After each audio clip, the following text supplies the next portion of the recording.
Last week, I participated in a game jam back in late December 2025. So, I want to share my process of how I went about making this game.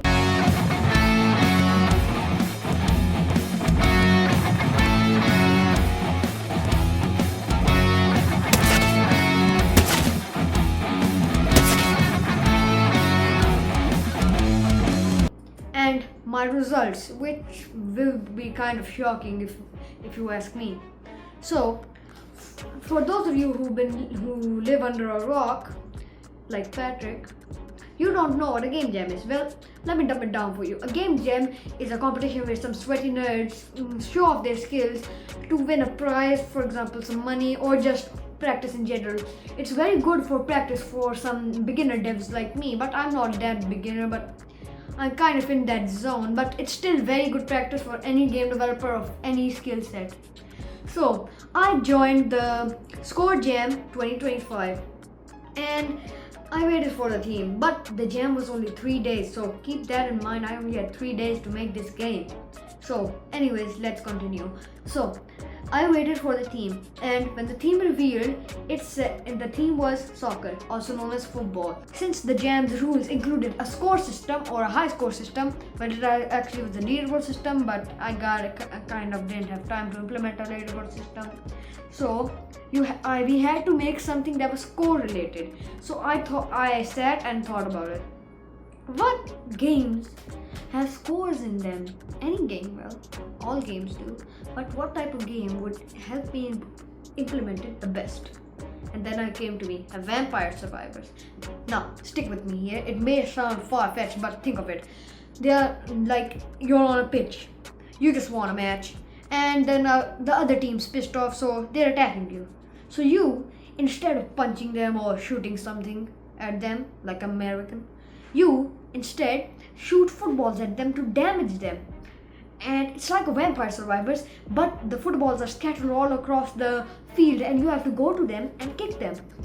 Well, this was a very good idea since it could implement the score system pretty easily, and I could also implement some upgrade from Vampire Survivors that would make the game pretty fun to play and replayable if you catch my drift. So I started off with the 2D movement, which I use in every single 2D game I ever make if it's top down. Well, it works. It's versatile. So first I added a bean. I added some movement, which was pretty simple. I already told you I used my old scripts, blah blah blah blah blah. Anyways, then I started with the kicking mechanic. This is important. This is the core of the game. So I started by making a circle. It's literally a circle, right, guys? This will be our football. So in order to kick it, I draw a circle cache from the point where you can kick, and if it detects a ball in that circle, it will add a force to it in the direction of your mouse. So think of it like this: you walk up to it, you point at the enemy, and then when you click, the ball shoots. This is already the case for me. So on day one, and this was all I got done because I had to go somewhere. So I just added that, and that movement was pretty simple. That's all I got done on day one. Now on to day two. On day two, I had a lot of time on my hands, but not too much, around 2 to 3 hours. But the jam is only for 3 days, so I had to go get with the clock. But the game lacked an identity, which is very important in game jam. You want a separate identity so that you can pop out of the competition so that you can get more ratings. So I just made my own art style. I just made my own art. So I spent the whole day making my art, and then I implemented a few animations into the game using the Unity's animator. Now day 3 was starting, and here's where you see an Achilles heel for game developers: the time limit. Now I had to do a lot of things. I made a whole checklist in school. When I was in school, I made a whole checklist of what I had to do when I got home, which was a lot. And then when I got home, after some chores and stuff, I began grinding. I spent the entire day I spent about 4 to 5 hours just grinding out everything we needed. The enemies that I also created in the art, and everything else like the upgrade. So let's get to the enemies of the game. I had 3 simple enemies. A tiny one, which is fast speed, low damage, and low health. A normal one, everything is normal, everything is balanced. And a big one, slow speed, big damage, and a lot of health.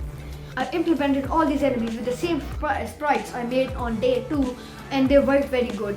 And I also wanted to add some feedback, but I also wanted to add some screen shake, but I couldn't do that. You'll find out later.